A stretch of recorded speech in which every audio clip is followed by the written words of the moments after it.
So check this thing out, man. This thing is so delightful. So it may look like a regular cookie kind of on the inside or outside, but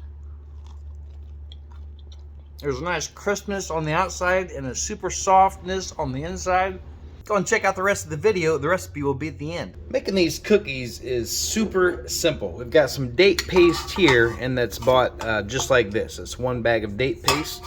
And then we're gonna go in with some butter. We're gonna cream that. I'm gonna add a little bit of brown sugar. So that was 1 stick of butter.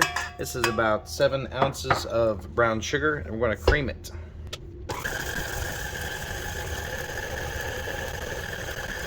Now that it's creamed, I'm going to add the eggs one at a time as it's mixing.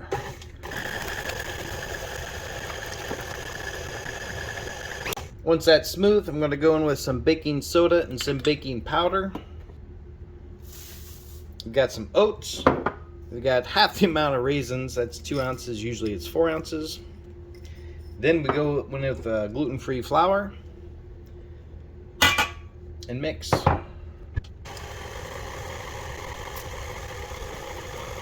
Scrape down the paddle and the bowl to make sure that we're uniformly mixed.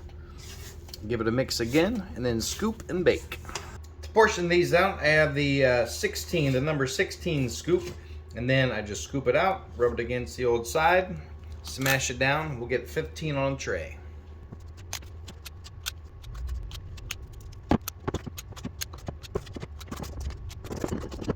Next, we go on with some sugar and then smash it down with the fork.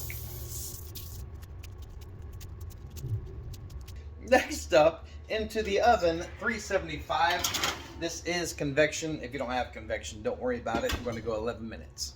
All right, timer is up. Look at those bad boys. Yes. Oh, lovely crackage going on onto the hot plate. So if you want, you can take those off the pan and let them cool on there. That's fine either way, but they are so good.